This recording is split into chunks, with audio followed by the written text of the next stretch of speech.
Então, boa tarde. É um prazer estar aqui com vocês. É muito gostoso, né? Falar principalmente daquilo que a gente gosta. E a gente procura saber um pouco. Não é assim, né? Mas, enfim, a gente acaba acumulando um pouquinho de experiência. Eu trabalho com a disciplina de pesquisa em educação, ou pesquisa educacional, né? Na graduação, nas licenciaturas. Trabalhava muito com essa disciplina na especialização, nos cursos de especialização. Agora já faz uns 2 ou 3 anos, ou até mais, que eu parei de trabalhar no final de semana dando aula em curso de especialização. A Edilene foi minha aluna no curso de especialização há trocentos anos atrás, né, Edilene? E no mestrado em educação lá da UCDB, eu trabalho com essa disciplina já acho que uns 5 ou 6 anos, mais ou menos, não me lembro bem. Então, a gente acaba acumulando um pouco de experiência, embora sempre em pesquisa a gente está aprendendo, né? Não tem como você dizer que já sabe tudo, que já tem uma experiência ampla. A gente vai adquirindo experiência principalmente por conta das orientações. Eu acho que o professor, no nosso caso, né, quem é professor orientador, no mestrado e no doutorado, a nossa experiência ela vai sendo mais acumulada e mais ampliada, e o nosso conhecimento também vai sendo mais ampliado na medida em que nós também aprendemos a orientar. E aprender, a orientação não é um processo fácil.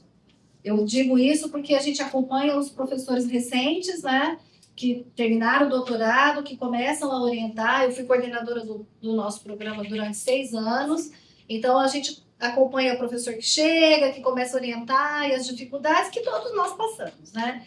Então, isso então, por isso que eu digo que a minha experiência, né, ela vem daí. Então, de ter orientado já algumas dissertações de mestrado, algumas agora já são mais de 30, então, de repente, quando eu descobri que já tinha mais de 30, né, Ana, eu falei, nossa, mais de 30 mestres em educação, uma delas é a Karina, que está aqui, né, foi uma das primeiras.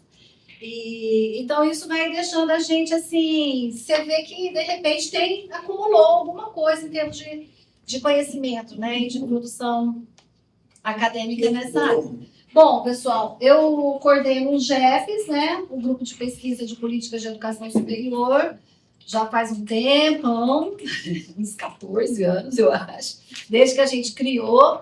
E também daí vem essa experiência, né, de coordenar um grupo de pesquisa que eu considero, nós consideramos um grupo consolidado, um grupo de referência até certo ponto, aqui na região centro-oeste. E nesse grupo tem algumas pessoas aqui que participam bastante, né? Uma delas é a Karina, que é a vice-coordenadora, que eu já sei que é professora aqui de alguns, a professora Carla, que também é professora de alguns. Eu fui da banca dessas 2 pessoas, então, imaginem, né? E a Andréia também é mais recente participante, uma das mais recentes, e o nosso grupo é aberto, e ele tem um foco, né? E esse foco, como aqui também vocês têm os grupos, são as políticas de educação superior no Brasil, né? E, logicamente, que a gente amplia esse raio para a América Latina e tal. Mas, basicamente, nós estudamos as políticas de educação superior, né, em processos aí de implantação, expansão, acesso, permanência, ações afirmativas, cotas, enfim, um leque aí, inclusão na educação superior, um leque de temáticas que se vinculam bastante organicamente a esse tema mais geral, que são as políticas de educação superior no Brasil. Então, tudo isso é que vai, né, fazendo com que a gente tenha essa experiência, e é um lugar de onde eu estou falando, né, de onde eu vou falar para vocês, dessa experiência, tanto de ministrar a disciplina de pesquisa em educação, que eu adoro dessa disciplina, né? E de fazer pesquisa, porque eu acho que a gente aprende fazendo pesquisa, né? Nos percalços que acontecem, nas dificuldades, numa metodologia que você não sabe como fazer, ou que você, de repente, achou que fosse dar certo, mas na hora de coletar dados não deu certo. Então, é assim que a gente vai aprendendo a fazer pesquisa. Como a Marilena falou, eu imaginando que a maioria fosse aluno mesmo, né, em vários estágios aqui de realização do mestrado. Então, eu pensei que para começar a nossa conversa podia iniciar só para lembrar um pouco o que é, afinal, senso comum e o que é ciência. Será que nós fazemos senso comum, nós fazemos ciência, nós precisamos do senso comum para fazer ciência, ou não precisamos, ou será que nós temos que descartar obrigatoriamente tudo que vem do senso comum? Essa é uma questão que a gente coloca sempre para aquele aluno que está entrando, né, principalmente no mestrado, que é a porta de entrada, né, daquele que vai se formar como pesquisador.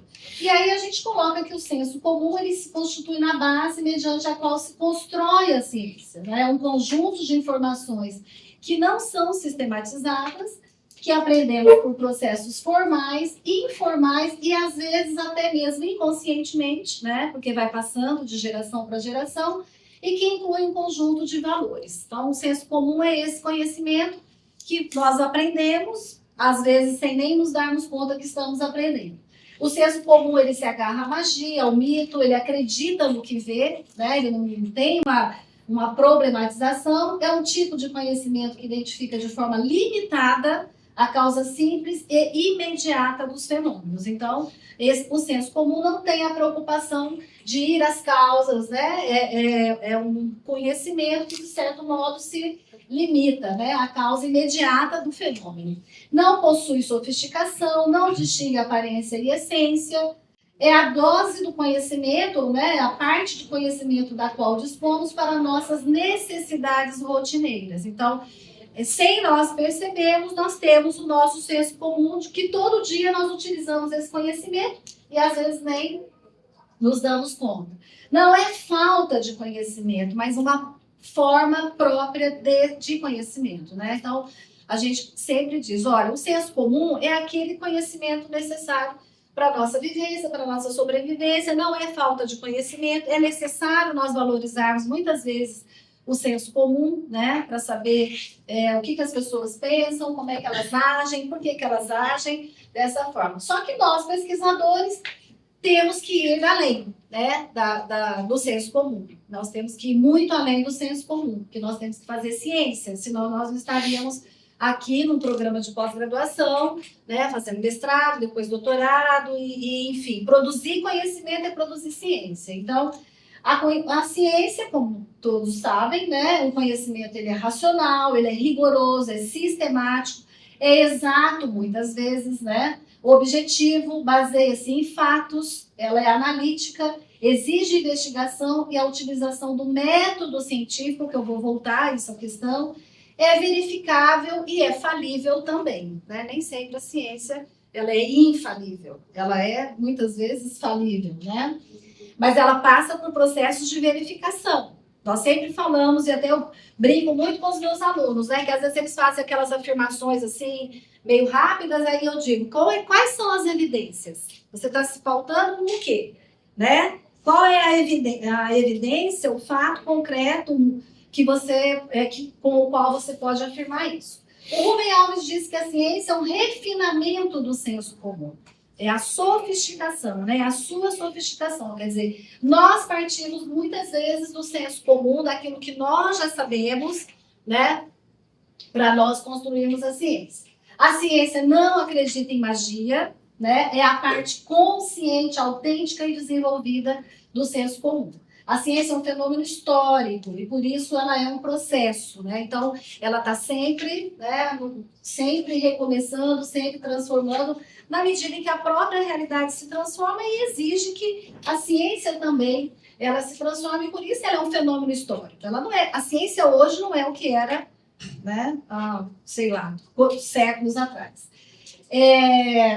Ela é mutável, pois a realidade é mutável, ela é contraditória e é nunca acabada. Quer dizer, por isso sempre nós teremos mais problemas para serem pesquisados, mais fenômenos para serem pesquisados, porque a ciência, a realidade é inesgotável. Então, muitas vezes o aluno chega para fazer um mestrado e o professor diz assim, olha, esse seu tema já está muito batido, né? Tem muita pesquisa sobre isso. Mas, na verdade, está muito batido no sentido daquela, talvez, metodologia, daquele referencial. Então, ele precisa buscar o que ainda não foi pesquisado naquela temática, porque é inesgotável. O importante é nós descobrirmos qual é a contribuição que nós podemos dar dentro, às vezes, de um tema que muitas vezes já está, entre aspas, batido. Então, somos nós, pesquisadores, que temos que buscar a relevância, a originalidade, entre aspas, porque aí é uma discussão longa que talvez não dê para fazer aqui, né? Então, mesmo naqueles temas que a gente julga que já se sabe o suficiente, muitas vezes não sabemos, né? E em ciência estamos sempre começando de novo, que é isso que muitas vezes a gente fala, né? Terminou o mestrado, terminou a tese, pôs o ponto final ali, você já está criando, você já está problematizando, você já está pensando, puxa vida, agora que eu poderia começar. É agora que eu estou, né, com outras questões para começar meu trabalho. Então, você já tem a vontade de recomeçar. Embora, muitas vezes, quando a gente termina o mestrado, o doutorado, a gente não quer nem ouvir falar, né? Muito menos ver o orientador. Bom, e aí a ciência, ela exige um método, né, pessoal? Método científico. Então, a gente fala, gente, cadê o método? Cadê o método? Você não faz ciência com base, né, em nada. Então, o método é um caminho, né? Método é mais do que isso. Mas só para a gente conversar, assim, até porque em outra conversa nós poderíamos ir mais filosoficamente nessa questão, mas não é o caso.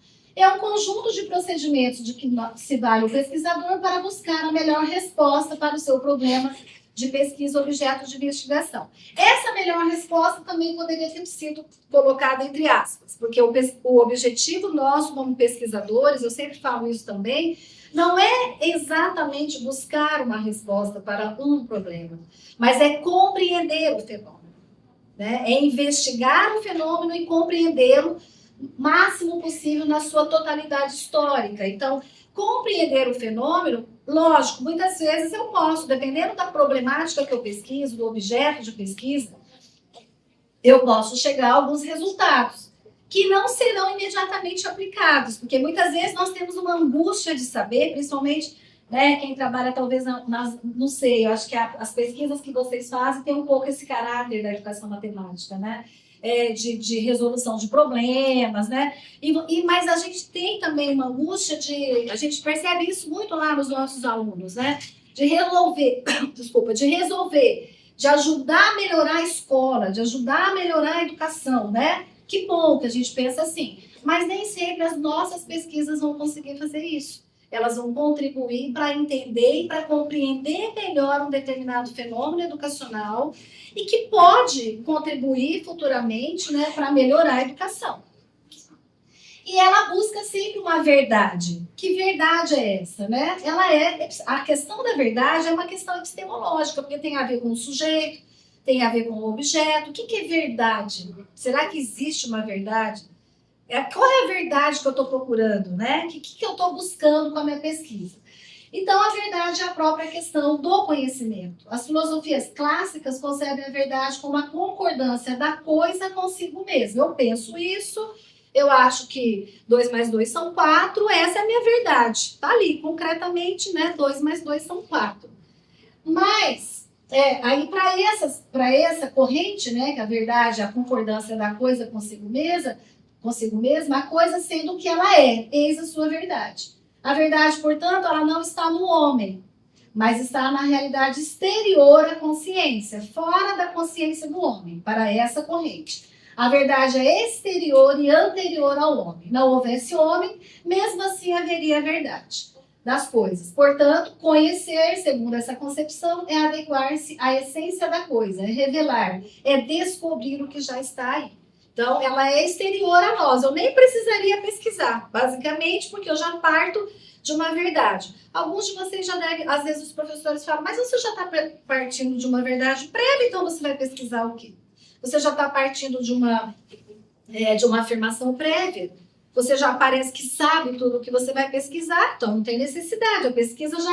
A verdade está fora de você. Não depende de você pesquisar. Então, essa é uma perspectiva, né, de compreensão. Ora, isso é afirmar que o sujeito não contribui para a constituição do objeto.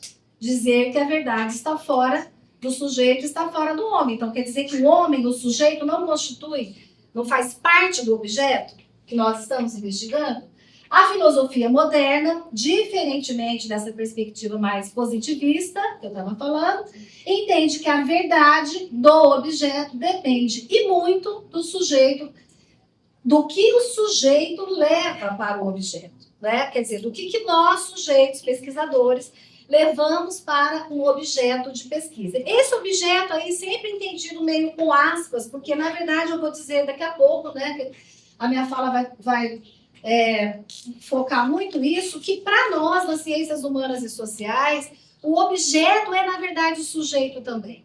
Essa relação é muito mais sujeito-sujeito do que sujeito-objeto, né? A gente vai chegar nisso.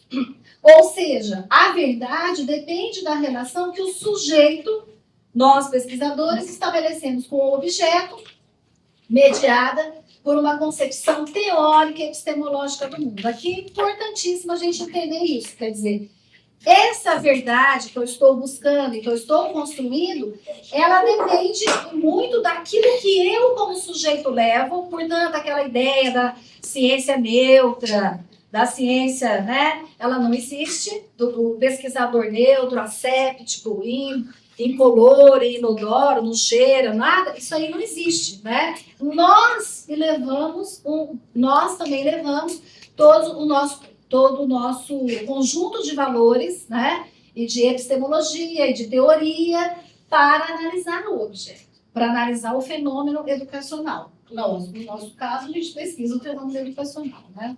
A via de acesso à verdade, a coisa, né? Ao fenômeno que nós vamos pesquisar, a maneira como eu chego lá é que é o método. E o método, na nossa compreensão, envolve um forte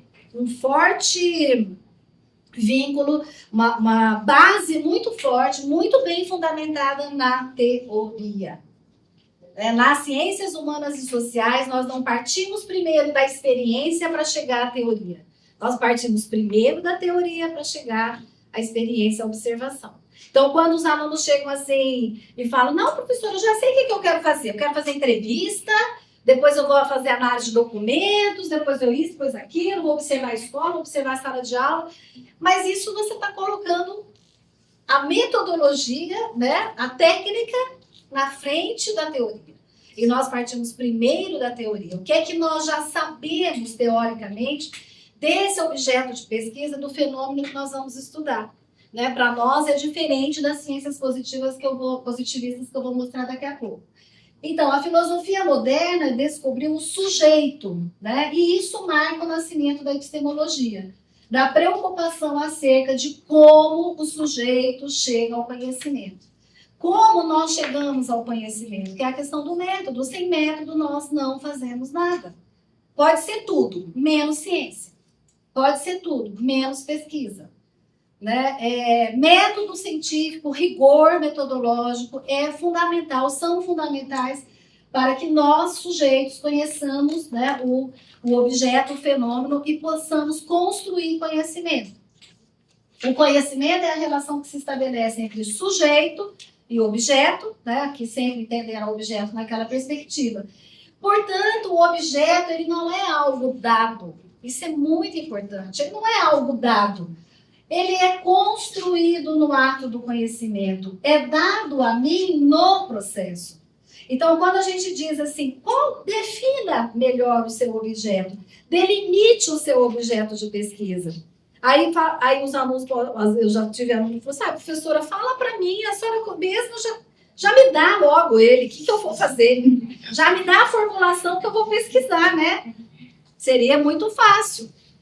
Cada um eu daria, você vai pesquisar tal coisa, você isso, você aquilo, aí seria todo mundo sair aqui com o seu, mas não é assim, né? Porque daí nós, né, não nos formaríamos como pesquisadores. E formar o pesquisador implica que ele tenha que descobrir e construir todo o processo. Então, é esse momento que é o mais difícil, que é a definição, é a delimitação do objeto de pesquisa. E para isso, tem que ir a teoria, pessoal. Tem que fazer estado da arte. Eu não sei se os professores, né, já pedem. Faça o levantamento do conhecimento produzido.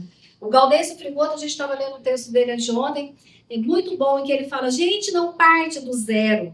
Nós, pesquisadores, não partimos do zero, nós partimos do conhecimento produzido. Quem somos nós, né, para partir do... para nós mesmos, né, já brilhantemente, nós, de repente, somos pesquisadores. Não, nós temos que reconhecer e valorizar que tem um conhecimento acumulado. E esse conhecimento eu tenho que valorizar e respeitar, né, para que eu possa definir, delimitar, pensar e problematizar o objeto de pesquisa que eu quero construir. Então, é muito importante que a gente tenha um pé muito forte fincado na teoria. Sem teoria não dá para fazer pesquisa, né? Então, o objeto, ele não é dado, ele é construído. E ele vai sendo construído. Quanto mais você se aproxima do seu objeto, quanto mais você lê, e você vai entendendo, né, do seu objeto de pesquisa, vai problematizando, aí você tem dúvidas, conversa com o orientador, volta, aí você lê de novo, isso vai ficando mais claro, porque ele vai sendo construído nesse processo. Você lê as pesquisas que já foram feitas sobre aquela temática, no mestrado, as dissertações, as teses, porque você tem que entender, né, afinal de contas, o que você vai pesquisar, qual é a relevância da sua pesquisa naquilo tudo que já está construído. O ato do conhecimento atinge e modifica o objeto. Bom, eu acho que eu vou ter que ser mais rápido, senão não vou falar muito. O método científico difere de outras formas, né, de se estabelecer a verdade. Se queremos clareza, precisão, ordem, coerência, segurança e confiabilidade em nossas adesões intelectuais, é preciso recorrer ao método. Né? Então, assim, por que a gente dialoga com autores fulanos e não com ciclano, beltrano e não sei mais quem? Porque eu me filio a essa interpretação histórica, ou teórica. Mas eu preciso justificar por que eu prefiro os autores X, Y, Z e não outros autores que professam outras teorias. Então, é um método que vai te dar essa segurança. Esse método apoia-se nas relações objetivas do mundo circundante, produz resultados que podem ser colocados à prova por outros pesquisadores. Por exemplo, quando vocês assistirem às bancas, ou já devem ter assistido, os professores membros da banca, às vezes, perguntam, mas como que você chegou nesse resultado? Como você chegou neste resultado? Porque, às vezes, o seu texto está confuso. E aí o aluno apresenta, né, o candidato a mestre ou o candidato a doutor, apresenta lá uns resultados que a banca não sabe de onde que ele tirou, que método ele utilizou, que técnica de coleta, como é que ele fez aquilo, é confiável? Você pode confiar que aquele dado é realmente fidedigno à realidade pesquisada? Isso é muito sério, né, pessoal? Estimula a dúvida em relação aos seus resultados, isso que eu acabei de falar, e prevê procedimentos e normas para se autocorrigir, que é o caso, por exemplo, da banca de qualificação, que é o momento em que, né, a banca ainda dá uma chance para o candidato a mestre ou doutor falar, peraí, deixa eu explicar melhor os meus procedimentos de chegar a esta verdade que eu estou chegando, para que eu possa convencer a banca teoricamente, epistemologicamente, metodologicamente, de que eu fiz ciência. Né? Está aberta a novos questionamentos e para acolher novos conhecimentos, que é o caráter progressivo da ciência. Né? Eu gosto sempre dessa frase, a verdade, ainda que parcial e temporária, é obrigatória. Essa verdade que nós estamos dizendo, que é construída, que é uma verdade que está sempre, né, não é uma verdade pronta, acabada, definitiva, mas ela está sempre em processo. Mas é uma que você tem que saber, afinal de contas, chegar aos seus resultados. Por isso, afirmamos em pesquisa que os dados, eu já falei, né, eles são construídos pela nossa visada, né, pelo nosso óculos, quer dizer, que é a teoria com que olhamos o nosso objeto. Quer dizer, qual que é a sua visada na realidade? Qual que é o seu óculos? Qual que é a sua teoria com a qual você enxerga a realidade? Para mim é um, para você é outro, para ele é outro, mas nós temos que ter. Qual é a sua concepção de mundo e de educação? Essa que é a visada, né? Uns falam assim, não, eu acho que a escola está tudo bem, tudo ótimo, os processos estão, as políticas públicas estão atingindo seus resultados, as metas estão sendo atingidas, etc, etc, etc. Essa é uma perspectiva de análise. O outro fala, não, eu acho que está cheio de contradições, tem muita coisa aí que não está dando certo, muito dinheiro sendo gasto. Essa é uma concepção, uma perspectiva de análise, né? E para cada fenômeno, para o mesmo fenômeno, por exemplo, eu coloquei aqui o exemplo do fracasso escolar, cada perspectiva, cada ciência, né, ela vai ter uma explicação. Para a psicologia, por exemplo, o que é o fracasso escolar? Tem a perspectiva behaviorista, tem a perspectiva construtivista, cognitivista, etc, etc. Para a didática, são outras explicações do fracasso escolar, né? Dentro das concepções liberais, progressistas, conservadoras, as políticas públicas, quem é das políticas públicas já explicariam de outra forma o fracasso escolar. É o Estado que não está atendendo corretamente, são as políticas públicas que não atendem às necessidades da escola, etc, etc. A economia vai dizer que está gastando muito, está tendo fracasso escolar, mesmo assim, né? Como é que gasta tanto, o Estado investe tanto e mesmo assim ainda tem gente repetindo, tem aluno que não sabe ler, tem aluno que não sabe escrever. Então, cada um são diferentes discursos, cortes, né, entre aspas, que são recortes da realidade e são diferentes olhares. Nenhum deles é melhor e nem mais verdadeiro. Isso eu gosto muito de frisar. Porque algum desses aqui, por exemplo, dessas perspectivas, não são científicas? Não, né? Todas são científicas. Todas têm uma explicação fundamentada na ciência, numa teoria, numa epistemologia, né? Então, nenhum olhar desses, nenhuma perspectiva é melhor e nem mais verdadeiro. O que importa é que seja rigorosamente produzido. Então, quando a gente diz assim, às vezes o aluno fala, ai, professor, estou morrendo de medo de quem vem para minha banca, esse aluno não sei o quê, não for. Mas o que acontece? Não é que você tem que concordar com tudo que a sua banca vai dizer, e nem a banca tem que concordar com tudo que você vai escrever. O que você tem que mostrar é que você tem um bom nível de argumentação e que o seu trabalho foi rigorosamente produzido.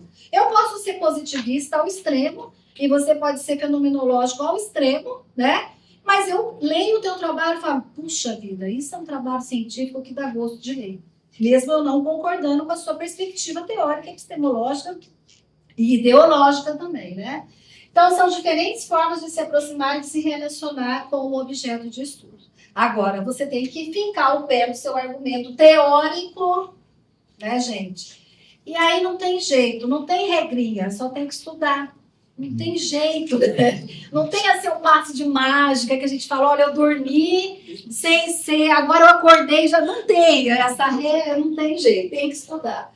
Né? É aquela coisa mesmo de muitas horas de bumbum na cadeira, estudando, porque não tem outro jeito. Esse processo de assimilação da teoria, né, de você ler, compreender, assimilar e depois você escrever o seu próprio texto, não é fácil. Eu acho que ninguém nunca disse que é fácil, acho que nenhum professor diz que é fácil. Tem que escrever, tem que produzir, tem que ir melhorando o seu texto, né, paulatinamente. Aí eu coloco, então, algumas tendências teóricas epistemológicas da produção do conhecimento. Claro que eu estou me baseando em autores também, né?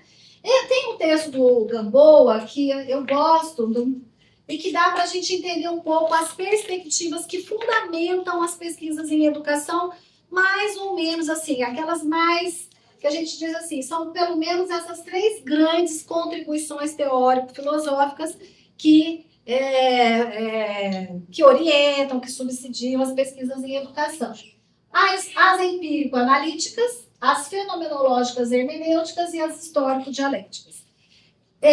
Hoje, nós podemos dizer que existem agora, hoje, né? Mas assim, a pós-modernidade, ela tem outros métodos e outras perspectivas, que eu não coloquei aqui, mas que cabe também, né? Nós estudarmos, é que o texto do Gamboa não vai além disso, mas que são, por exemplo, os estudos culturais, né? Os estudos da identidade, da cultura, que também incorporam algumas questões, principalmente do materialismo histórico-dialético e, às vezes, até da fenomenologia. Bom, rapidamente, as empírico-analíticas, do ponto de vista teórico, né? Que fundamenta essas pesquisas? O positivismo, o empirismo, a abordagem funcionalista. Nas fenomenológicas é a própria fenomenologia, às vezes também o existencialismo e outras vertentes dentro da fenomenologia, e a histórico-dialética, o marxismo, né, a perspectiva histórico-dialética. Aqui dentro a gente pode ter aí as suas especificidades. O nível epistemológico, né? Para o positivismo, as empírico-analíticas, o conceito de causa é fundamental, é o eixo da explicação científica, né? Na abordagem positivista empírico-analíticas. Quer dizer, a causa, eu quero saber a causa. Causa-efeito, aquela relação bem mecânica de causa e efeito.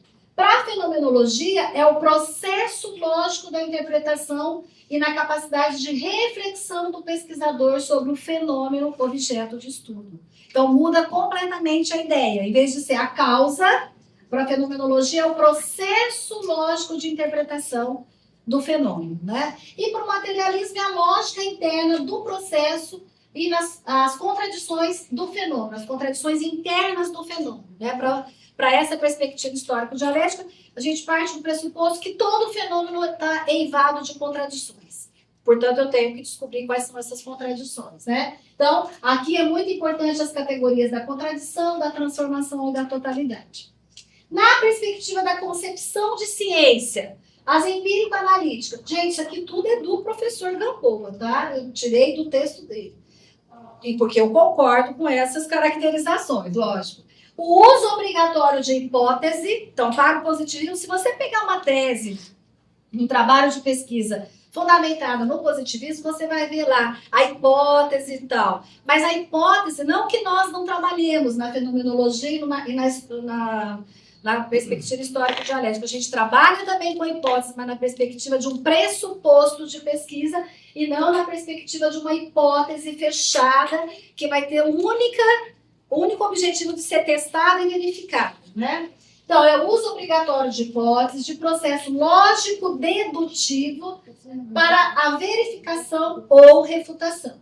Não acredita em outras realidades fora dos dados empíricos, dos fatos objetivos. Acredita na neutralidade da ciência e do pesquisador. Ciência livre de preconceitos e pré-noções. Então, aí cada um pode se perguntar, será que eu sou dessa perspectiva? Eu acredito nessa perspectiva? Que quando vai fazer, eu como pesquisador, estou livre de preconceitos e pré-noções? Será? Aí cada um é que tem que pensar o que acredita. Na fenomenologia, qual é a concepção de ciência? A compreensão dos fenômenos e suas diversas manifestações mediante uma estrutura cognitiva e na explicitação de pressupostos, então não são hipóteses naquele sentido mais clássico, né? Na explicitação de pressupostos, das implicações e dos mecanismos ocultos, ou seja, a essência nos quais se fundamentam os fenômenos. Para a fenomenologia, as hermenêuticas, né, fenomenológica, hermenêutica, pesquisar significa captar o significado dos fenômenos, saber ou desvendar o seu sentido. Qual é o significado, qual é o sentido, né, do fenômeno oculto? Porque muitas vezes é isso que a gente procura na perspectiva fenomenológica hermenêutica, o significado, o sentido que está na essência do fenômeno. Eu não vou me preocupar só com a aparência, com aquilo que é me dado no nível imediato, mas eu vou no mediato, né? E nas históricos-dialéticas, nas perspectivas histórico-dialéticas, todos os fenômenos são produto da ação humana. Eu parto desse pressuposto, a ciência parte do pressuposto que tudo que acontece na realidade é produto da ação do homem. A própria ciência como produto da ação humana, né, lógico, é tida como categoria histórica. Um fenômeno em contínua transformação inserido no movimento das formações sociais. A produção científica é uma construção que serve de mediação entre o homem e a natureza e entre o sujeito e o objeto. Então, são perspectivas que veem a ciência, né, o homem, de uma forma um pouco diferente. A concepção de homem nas empírico-analíticas. O homem tem que desempenhar papéis, normas sociais, padrões de comportamento, etc, etc. Na sociedade, todos nós temos que desempenhar a nossa função, o nosso papel, a sociedade tem que ter ordem, ela tem que ser organizada de uma forma que tudo aconteça de forma natural e invariável, portanto, o homem não pode mudar. Para ciências positivistas, o que está aí é naturalmente assim.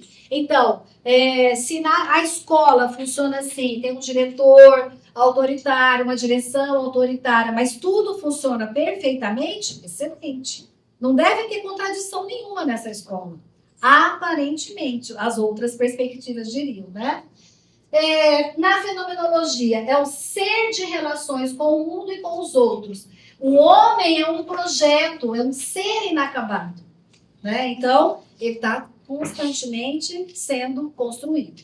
E para o histórico, o materialismo histórico dialético é um ser social e histórico determinado por contextos históricos, políticos, econômicos e culturais. Vocês percebem que na perspectiva histórico-dialética, muitas vezes ela tem alguma aproximação com as perspectivas fenomenológicas, na concepção do sujeito, do homem, mas vai ainda além, porque incorpora a concepção do contexto histórico, do contexto político, econômico e cultural. Em que contexto este homem está sendo construído, essa sociedade está sendo construída, essa educação está sendo construída. Então, há uma preocupação com o modo de produção social, né? Então, são perspectivas diferentes. A relação sujeito-objeto. Objetividade, o que se busca para o positivismo é a objetividade. Então, é o dado exato, né? Como eu estava dizendo, eu falando para a gente que estuda educação matemática, né? Mas, por exemplo, eu costumo dar esse exemplo assim. Se eu tenho uma... não sei se está certo, mas se eu tenho uma sala de alunos, né? Uma sala de aula, em que eu tenho 50 alunos e 49 terminaram, ótimo. Taxa total de sucesso, somente um reprovou, né? Então, é um dado bastante exato. 49 concluíram, um não concluiu, esse um está fora da regra. Esse um não desempenhou o seu papel corretamente, é ele que está fora. Então, eu estou feliz, meu dado está ótimo. Agora, nas outras perspectivas, nós vamos dizer, peraí, por que esse um não terminou? O que aconteceu que 49 concluíram, tiveram sucesso, né? E um não concluiu. Quem é essa pessoa? O que o professor... né? Quais foram os métodos de ensino, de aprendizagem? O que aconteceu? A escola contribuiu, não contribuiu? Então, nós vamos buscar a essência. E para essas perspectivas fenomenológicas e dialéticas, a subjetividade também está presente.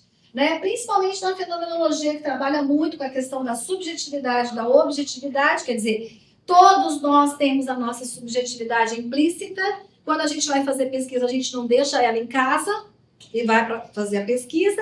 A gente não tira nossos preconceitos, nossas pré-noções, a gente vai com tudo fazer pesquisa. Né? E no materialismo histórico dialético, a ideia de concreticidade, quer dizer, o fenômeno é um dado construído historicamente no concreto, quer dizer, é o fenômeno concreto que eu vou analisar. Mas nós também não deixamos de trabalhar a relação subjetividade-objetividade. Tá?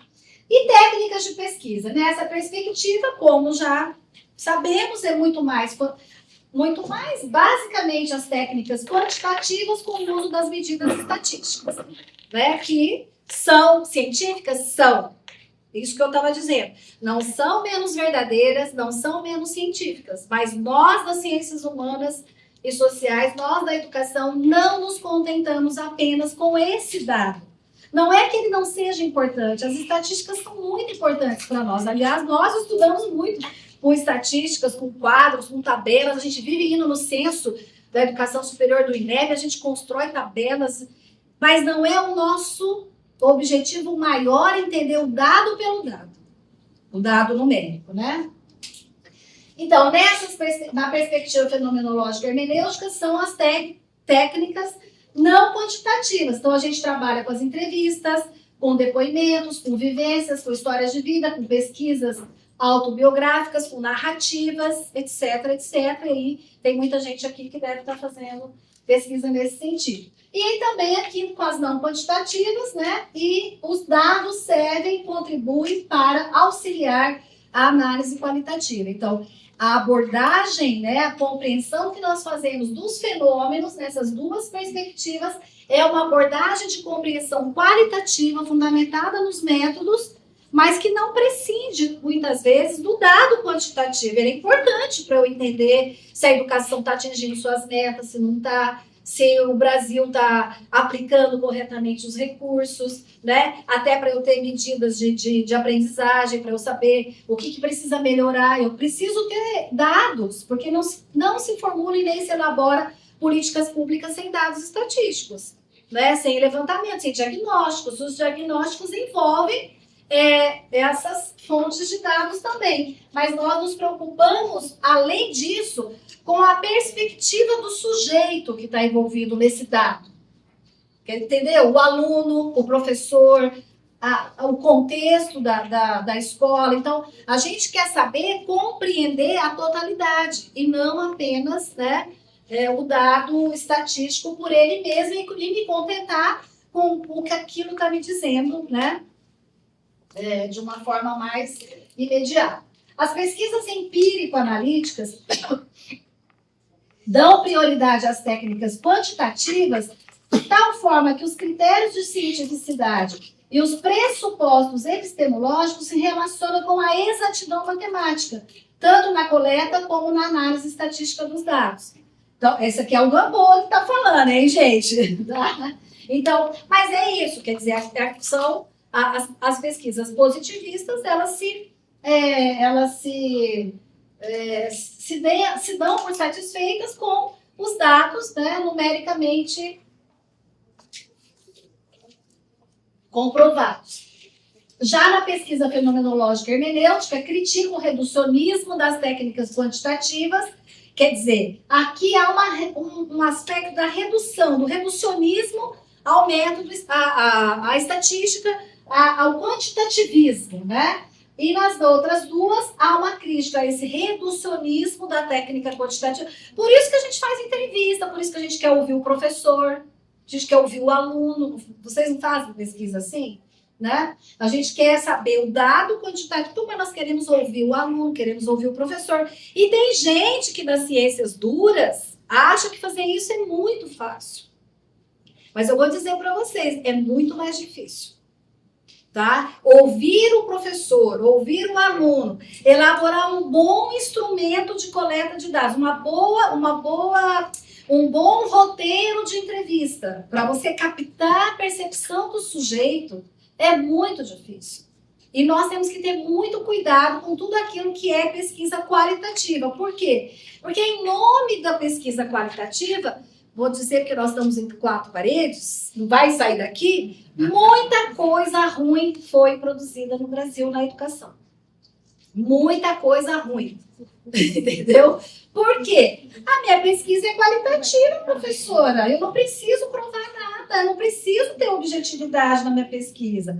Eu não preciso ter preocupação se o método está correto, se meus dados estão corretos. É qualitativo, é a percepção do sujeito. Entendeu? Sim, mas e daí? É a percepção do sujeito e você, pesquisador, não vai intervir, você não vai analisar, você não vai fazer a relação com o seu objeto de pesquisa.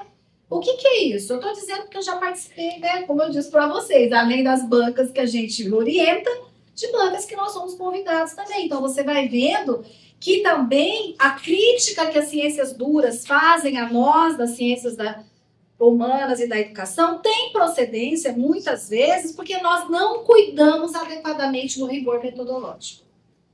Sabe? Então, isso é um problema muito sério, porque somos nós que damos, não são as pessoas que fazem a imagem da educação e a educação, mas como? É porque somos nós que estamos fazendo assim, né? Então, tem muita coisa realmente que fala, puxa vida, né? Se outra pessoa lê esse trabalho, e eu estou dizendo isso porque eu também já tive em minhas mãos alunos, orientandos, mestrandos, doutorandos, que não atingem aquele, sabe, aquele ápice que a gente fala, puxa, eu acho que essa pessoa realmente deu um salto qualitativo e ele está pronto para ser pesquisador. Não é todo mundo que consegue. Agora, não é impossível, basta ter mais esforço, né? Esforço teórico e dedicação. Pesquisa é fundamentalmente disciplina e rigor teórico-metodológico, senão, né? Enfim, então, em nome do que é qualitativo, nós não podemos achar que tudo que é qualitativo prescinde do método. Não exige método, não exige rigor. E é muito difícil fazer pesquisa qualitativa, porque você tem que ter muito cuidado com a análise e a interpretação que você vai fazer das narrativas, das falas, dos documentos. Por exemplo, nós que trabalhamos com análise documental nas políticas públicas, eu já vi gente pegar de documento e falar um negócio que não está lá. E falar, o Estado quis fazer isso, mas quis aonde? Onde é que você está lendo isso daí? Não, mas eu acho, entendeu? Não dá para achar, não é achismo, né? Nós temos que ser muito sérios nas nossas convicções teóricas e metodológicas. Então, critica o reducionismo quantitativo, em contrapartida, desenvolve técnicas chamadas de qualitativa, mas sempre situando-as em lugar secundário em relação à compreensão do fenômeno. Secundário nesse sentido, porque o dado estatístico, o dado quantitativo é importante, mas é a análise qualitativa que eu vou fazer desses dados e da percepção dos sujeitos ou dos documentos, enfim, de todo o material, é que vai ser mais importante na nossa análise, na perspectiva fenomenológica e do materialismo histórico dialético, que também, né, admitem em tese a inter-relação quantidade e qualidade numa visão dinâmica dos fenômenos. Nós trabalhamos muito com a relação quantidade e qualidade, mas sempre pensando nisso que eu, né, disse, da forte fundamentação teórico-metodológica. A colocação, aí isso que eu queria também chamar a atenção, a colocação da alternativa da pesquisa no nível das técnicas qualitativas ou quantitativas expressa um falso dualismo. Que a gente tem alguns autores que fazem essa discussão, né, do dualismo entre pesquisa qualitativa e quantitativa. As alternativas, elas devem ser colocadas no nível das grandes tendências que fundamentam não só as técnicas, os métodos e as teorias, mas também as epistemologias. Então, a nossa pesquisa, pessoal, ela não se reduz às técnicas. Você não tem que definir primeiro se você vai fazer entrevista, se vai ser quantitativa, se vai ser qualitativa, se você vai aplicar um questionário, vai fazer observação. Não é isso que vem primeiro, né? Então, essa alternativa de colocar primeiro a técnica, se é qualitativo ou quantitativo, ela é secundária. O primeiro momento, né, inicial é você definir, se fundamentar nos métodos e nas teorias. Nesse contexto maior de paradigma científico, se explicita a dimensão e o significado das técnicas, sejam essas quantitativas ou qualitativas. Então, a escolha de uma técnica de registro ou de tratamento de um fenômeno implica pressupostos com relação à concepção do sujeito e do objeto.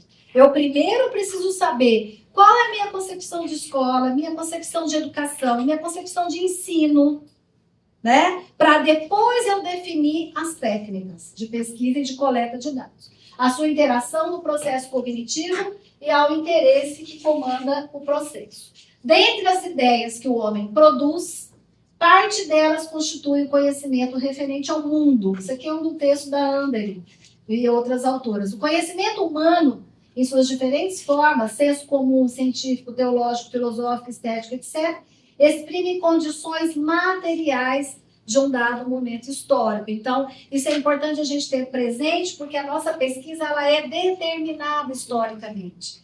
Né? Quer dizer, Marilena estava dizendo, não, há 4 anos você veio falar, há 3 anos. Provavelmente, hoje, se eu fosse fazer aquele tema, ia ser muito diferente, né? Porque tudo muda e é um fenômeno histórico. Então, você tem que estar atento às condições materiais que um fenômeno histórico ele acontece, né? Aqui também é da mesma autora, das mesmas autoras, como uma das formas de conhecimento produzido pelo homem no decorrer de sua história, a ciência é determinada pelas necessidades materiais do homem em cada momento histórico. Então, aqui elas estão dizendo exatamente isso, né? A produção do conhecimento científico, ela não é prerrogativa só do homem contemporâneo. Ah, então antigamente ninguém fazia ciência? Não é lógico que fazia, né? Então, ela é construído historicamente. Claro, com outras metodologias, com outros métodos e com outras interpretações. Quer nas primeiras formas de organização social, quer nas sociedades atuais, é possível identificar a constante tentativa do homem para compreender o mundo e a si mesmo. Por isso que a gente fala, quando eu termino uma pesquisa, eu já estou inquieta, já nasceu em mim, né, o germe da inquietação para estudar mais. Por que os cientistas, esses grandes cientistas que nós conhecemos, ficam 30, 40, 50 anos pesquisando a mesma coisa? As pesquisas sobre a AIDS, sobre o câncer, sobre, enfim, eu mesma, de repente, eu estou me achando velha, faz uns 20 anos que eu pesquiso educação superior e não sei nada. Né? Então, é uma constante necessidade que nós temos de conhecer o mundo e conhecer-nos a nós mesmos. Porque nós vamos transformando, é na relação dialética que se estabelece entre o homem e o mundo, né? E o meio que vai se transformando.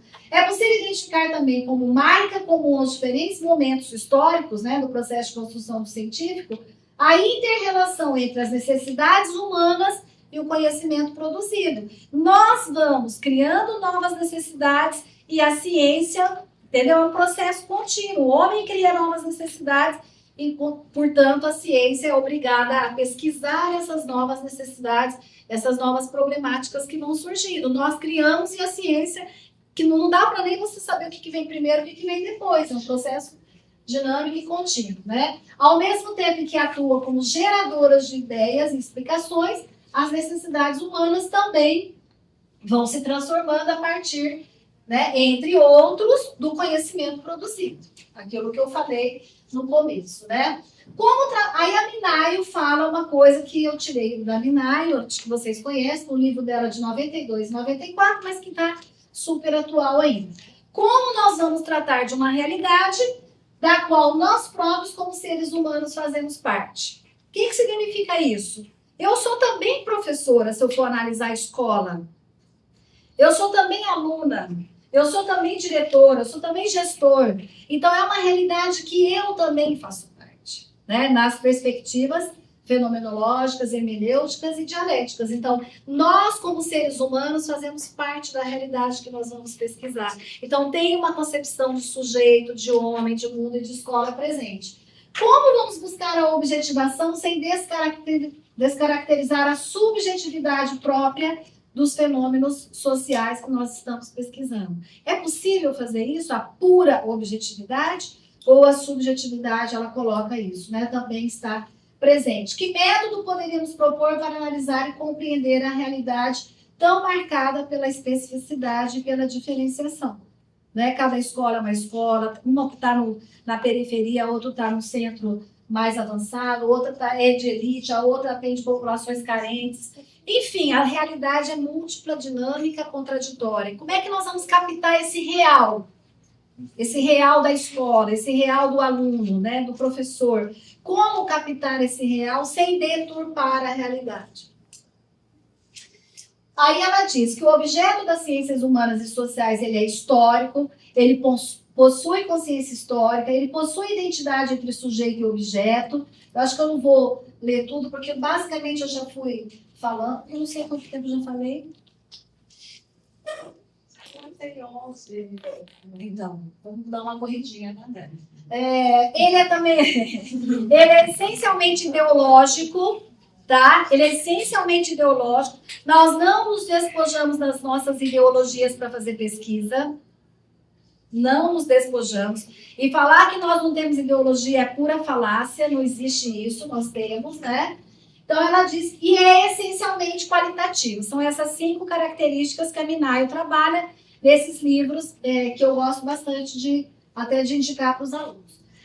A abordagem qualitativa e quantitativa na educação. Isso eu acho legal dizer, porque, assim, sobre o ponto de vista metodológico, não há contradição entre a abordagem quantitativa e a abordagem qualitativa. Não significa que quem faz uma pesquisa em que seus dados foram basicamente dados estatísticos e quantitativos, que a análise que ele fez também é positivista. Seja necessariamente uma análise positivista. Não é isso. E eu já vi muita gente no meu programa mesmo de pós-graduação, há pessoas que pensam assim. Tem até assim, há discordâncias do tipo, pensem bem, do tipo assim, de gente que acha que se você construir uma tabela estatística, isso já é positivismo. Né? Eu já tive embates com professores da minha linha de pesquisa que não concordam com a construção de tabelas e de gráficos para explicitar, para materializar determinadas. Mas isso é comum, né? Isso é comum, porque acha que isso se aproxima do positivismo. Para nós, não. Então, a Minayo fala isso, que não há uma contradição entre o fato de você trabalhar com uma técnica de coleta de dados quantitativa e qualitativa, né? Mas também não é uma continuidade entre as duas abordagens. Elas são complementares, são de natureza diferente, mas elas podem ser complementares. Complementares em que sentido? Né? Aquilo que eu estava dizendo. Você pode, muitas pesquisas que nós fazemos assim, né? Quer dizer, você pode, num primeiro momento da sua pesquisa, fazer um levantamento estatístico, um diagnóstico mais amplo de uma determinada população, enfim, dependendo do objeto de pesquisa, e depois você escolhe determinados sujeitos por critérios de seleção e vai fazer entrevistas, por exemplo, de aprofundamento para compreender melhor aquela realidade. Então, há uma mescla nesse sentido que a Minayo chama de técnica da triangulação, de você trabalhar com a análise documental, com a entrevista e com o levantamento, por exemplo, estatístico de população, enfim. Então, isso é perfeitamente possível para nós e não significa que a nossa pesquisa vai ser positivista, né? Isso que eu falei é exatamente o que está colocado aqui. A abordagem quantitativa traz à luz dados, indicadores e tendências observáveis. É útil para abarcar grandes aglomerados de dados e de conjuntos demográficos, enquanto a qualitativa busca a complexidade do fenômeno. Então, em termos epistemológicos, nenhuma abordagem é mais científica do que a outra. Isso é uma coisa que a gente tem que ter muita clareza para nós não desvalorizarmos e não desrespeitarmos as pesquisas de outros, né, que a gente muitas vezes avalia e já coloca como se fosse menos importante, né? Que é preliminar, que é lacunar, que é fragmentada, muitas vezes contraditória, e nem sempre é aquela que se expressa na prática. Você pensa que você tem uma prática e a teoria é outra. Você chega firmemente nesse propósito e diz assim para o professor do mestrado, seu orientador, tudo que eu aprendi na escola, professor, a teoria é uma coisa, a prática é outra. Não é verdade. Não é verdade porque a nossa prática sempre tem uma base teórica. Por mais que a gente não identifique essa base teórica. Ela existe, tá? Mas nós chegamos com essa teoria fragmentada. Teu professor pergunta de onde você está partindo, você pensa assim, das moreninhas, do bar. Não é daí que eu quero saber. Eu quero saber que sua referência. Da onde você está partindo teoricamente, né? Ah, bom, isso aí eu já não sei muito bem, professora, né? Eu vou ter que pensar. E normalmente essa teoria está vinculada a uma ação prática. Os nossos alunos chegam, eles são professores, eles são diretores, eles são, às vezes, funcionários da parte burocrática administrativa da escola, das secretarias, né? Então, tem uma ação prática. Você fala assim, eu quero pesquisar a prática do diretor, do gestor. Por quê? Porque você vivencia isso também. E é um campo do conhecimento. Tudo isso, né, vai ajudar você a definir e delimitar o seu problema de investigação. Então, você chega com isso, com uma teoria que é preliminar, com uma ação prática, que está ligada a um campo do conhecimento, que para nós é a educação de modo mais amplo, né? E que vai te ajudar a definir e delimitar o problema de investigação. Só que, para isso, aí o professor diz, então agora você vai ler, você vai estudar, você vai fazer a revisão bibliográfica, revisão de literatura, o estado do conhecimento, e vai fundamentar a sua definição, a sua opção aqui pelo seu problema de pesquisa. Então, por isso que eu digo que para nós, das ciências humanas e sociais, a teoria, ela vem primeiro. Eu não posso partir para os meus procedimentos metodológicos e a técnica de coleta de dados antes de definir isso daqui. Da teoria para a fundamentação e delimitação do objeto, que volta para a teoria, até que esse processo aqui é o mais demorado. Quando o teu professor vai dizer, agora eu estou achando que seu projeto está redondinho. Seu projeto está ok, está tomando corpo de projeto, né? Aí você vai definir objetivos, ou hipótese, ou pressuposto, depende da perspectiva.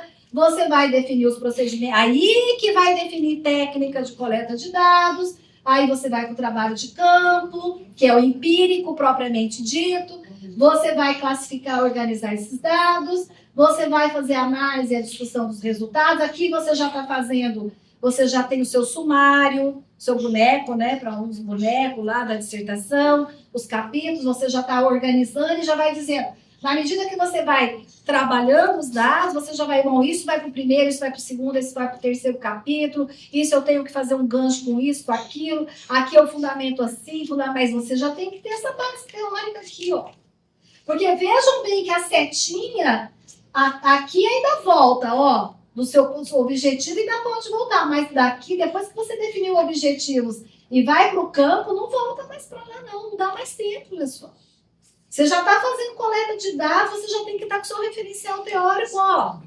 Claro que na hora de analisar aqui, tudo bem, você precisa, então eu preciso ler mais fulano, mais beltrano, porque meus dados estão dizendo, nem não era bem aquilo que eu pensava. Teoricamente, eu li fulano, beltrano, ciclano, mas meus dados estão me mostrando uma coisa que eu preciso buscar outro autor. Mas isso tranquilo, né? Porque você já tem uma fundamentação minimamente, né? Já construída lá na frente.